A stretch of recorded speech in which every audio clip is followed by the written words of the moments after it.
उत्तराखंड में जबरन धर्म परिवर्तन से जुड़ा कानून लागू होने के 7 साल भी एक व्यक्ति को भी सजा क्यों नहीं हुई?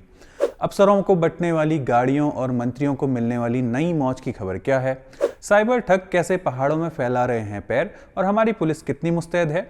आखिर में जानेंगे क्या है राज्य की अस्थायी राजधानी देहरादून के असली हाल। नमस्कार, मेरा नाम है गिरीश और वीकली खबर बात के आज के एपिसोड में समझने की कोशिश करते हैं इन सारे सवालों के जवाब। इस हफ्ते गैर हिंदुओं के चारधाम प्रवेश पर रोक से जुड़े प्रस्ताव को लेकर राजनीति गरमाई रही। माना जा रहा है कि इस तरह के फैसले भारतीय जनता पार्टी को अगले विधानसभा चुनाव में फायदा पहुंचाएंगे।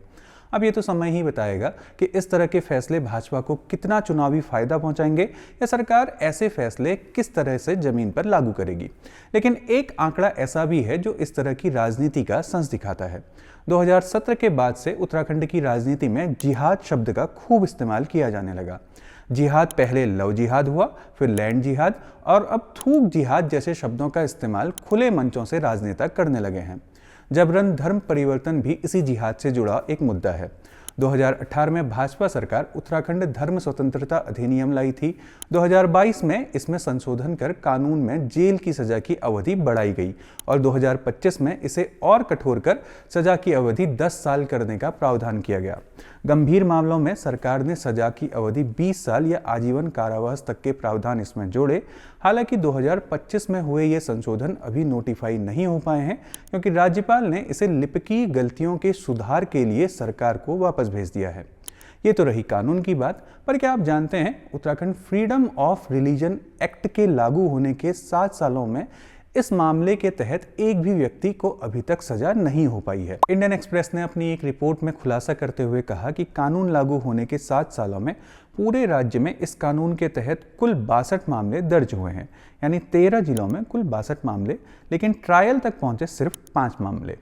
इन 5 मामलों में भी अदालत ने आरोपियों को बरी कर दिया, यानी कन्विक्शन रेट हुआ 0। इंडियन एक्सप्रेस में छपी ऐश्वर्या राज की रिपोर्ट दावा करती है कि आरटीआई से मिले दस्तावेजों और अदालतों के रिकॉर्ड को देखकर सितंबर 2025 तक की स्थिति की जांच की गई, जिसमें राज्य के 13 जिलों से जुड़े 51 मामलों में रिकॉर्ड उपलब्ध है जिनकी स्थिति साफ है। यहाँ 7 ऐसे मामले सामने आए हैं जिन्हें अदालत ने सुनवाई के समय ही खारिज कर दिया। जिन 39 मामलों में स्थिति साफ है उसमें 29 मामले ऐसे हैं जिसमें आरोपियों को जमानत मिल चुकी है। उत्तराखंड की राजनीतिक बहसों में अब लव जिहाद शब्द खूब चलन में रहता है। इस शब्द का इस्तेमाल करने वाले इसे परिभाषित करते हुए कहते हैं कि पहचान छुपाकर मुस्लिम व्यक्ति द्वारा महिलाओं को प्रेम में फंसाना लव जिहाद है। ऐश्वर्या अपनी रिपोर्ट में बताती हैं कि इस तरह के 7 मामले दर्ज हुए, जिसमें 4 मामलों में महिला शिकायतकर्ताओं ने या तो आरोपों का खंडन किया या अदालत ने शिकायत में अनियमितताएं पाई। 5वें मामले में निचली अदालत ने आरोपी को जमानत दे दी। 6ठे मामले में उच्च न्यायालय ने आरोपी को जमानत देते हुए कहा कि पीड़िता का बयान मजिस्ट्रेट के सामने दर्ज नहीं किया गया था और कोई इलेक्ट्रॉनिक साक्ष्य भी नहीं था। ऐश्वर्या की इस लंबी रिपोर्ट को पढ़ा जाना चाहिए क्योंकि इस रिपोर्ट के आधार पर यह सवाल तो बनता है कि उत्तराखंड धर्म की स्वतंत्रता अधिनियम किस उद्देश्य को पूरा करता है। रिपोर्ट का लिंक आप डिस्क्रिप्शन में देख सकते हैं। खैर, इस हफ्ते उत्तराखंड के नेताओं की मौज बढ़ने वाली एक खबर भी आई हुई है। पहाड़ों में बर्फबारी की वजह से सिलेंडर नहीं पहुंचने और यात्रा मार्गों के बंद होने की खबरों के बीच खबर यह है कि अब उत्तराखंड मंत्रियों का यात्रा भत्ता 50% बढ़ा दिया गया है। अब मंत्री जी यात्रा खर्च के नाम से महीने में 90,000 रुपये तक का खर्च क्लेम कर सकते हैं।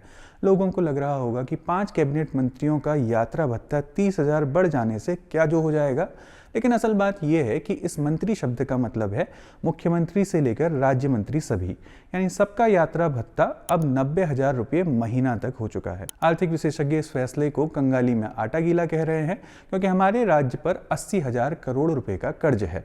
वैसे हमारे राज्य में मौजे नेता का ये पहला वाकया नहीं है। इससे पहले 2023 में सरकार दायित्वधारियों का मानदेय 45,000 रुपये बढ़ा चुकी है। 2024 में विधायकों का वेतन भी करीब 4 लाख तक पहुंचा चुकी है।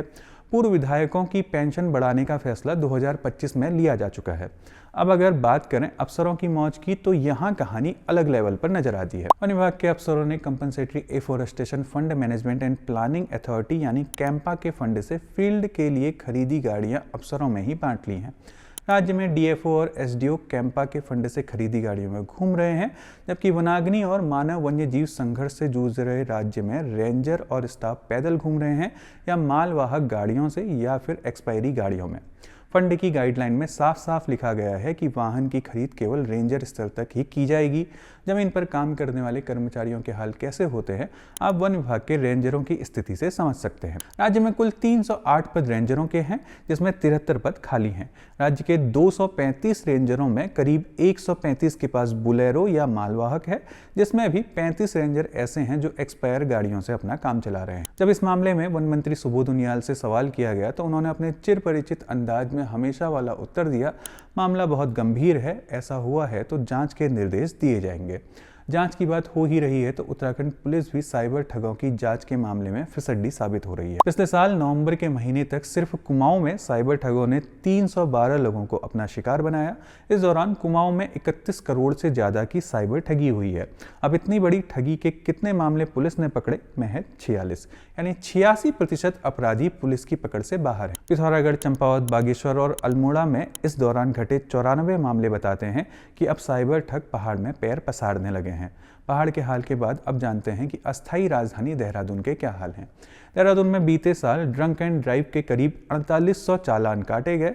इस आंकड़े को देहरादून पुलिस उपलब्धि के तौर पर बता रही है, लेकिन इस आंकड़े का एक और पहलू है, वो ये है कि ड्रंक एंड ड्राइव के चालानों की ये संख्या 2024 के मुकाबले 2 गुनी से ज्यादा है। 2024 में ये नंबर महज 1800 के करीब था।